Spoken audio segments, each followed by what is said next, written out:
Turcotte et par la suite sur Luca Rocco Magnotta. Donc, première question, pourquoi pensez-vous que la population québécoise n'a pas toléré que Guy Turcotte ait été reconnu non criminellement responsable du meurtre de ses deux enfants? Bon, alors pourquoi? Parce que je pense que ce type de crime-là, le meurtre d'enfants, ça va chercher des émotions, ça réveille des émotions chez les gens qui sont légitimes, compréhensibles, et les gens ne comprennent pas comment on peut arriver à un autre verdict, un verdict de culpabilité. Alors, c'est extrêmement mal reçu quand il s'agit d'un acquittement ou d'une déclaration de non-responsabilité criminelle. Ça a été quand même assez médiatisé, mais est-ce que c'était une cause à part ou il y a eu des cas similaires déjà reconnus au Québec? Ben, c'est-à-dire, il n'y a jamais deux causes pareilles.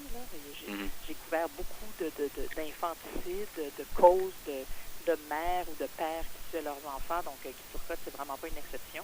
Dans ces circonstances-là, dans des circonstances à peu près comparables, donne ce résultat-là. Alors, c'est un petit peu ça qui distingue cette cause-là des autres. Pensez-vous que c'est une bonne idée que la Cour d'appel ait demandé un nouveau procès pour Guy Turcotte? C'est une décision qui se tient en droit. Là. Okay.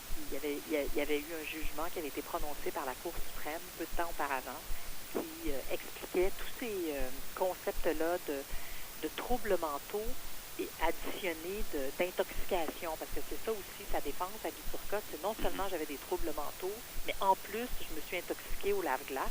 Oui. Donc, la combinaison des deux a fait en sorte que j'étais tellement troublée, tellement plus en contact que ça méritait une déclaration de non-responsabilité criminelle. Alors, il y avait un jugement de la Cour suprême qui se penchait sur ces concepts-là et la Cour d'appel s'en est inspirée pour rendre le jugement qu'elle a rendu.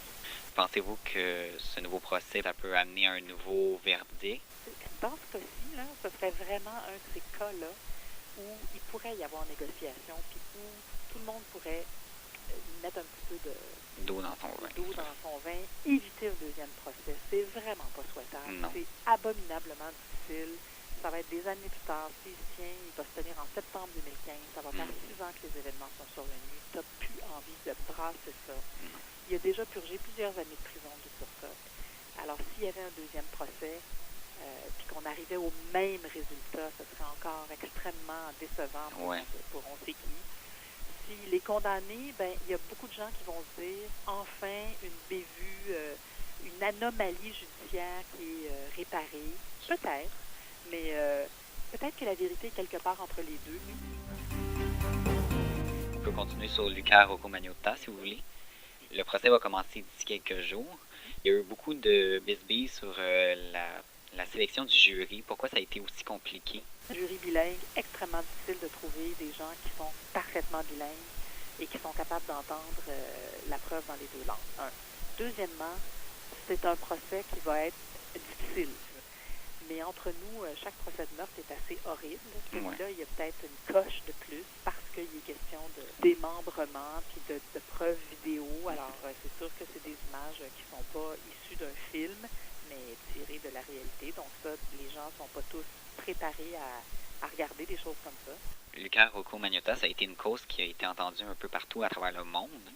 Donc, est-ce qu'on peut s'attendre à une très grande médiatisation du procès? Oui, il y a déjà des médias français, allemands et américains qui ont signalé leur intention d'y assister. CNN est censé être là. Comme il était arrêté en Allemagne, les Allemands s'y sont beaucoup intéressés. Alors, il y a des médias allemands qui vont être ici. Il va y avoir de la couverture internationale. Quelle option aura le jury lors de la délibération au terme du procès? Lors des délibérations, ben, c'est difficile à prévoir. Le juge va ouvrir les verdicts selon la preuve qui va avoir été entendue. C'est très difficile de prévoir quels verdicts vont être ouverts à ce stade-ci tant que la preuve n'est pas étalée devant le jury. Parfait, merci beaucoup. Ça me fait très plaisir. Moi, les étudiants en communication, n'importe quand. Bonne journée. Bye. Au revoir.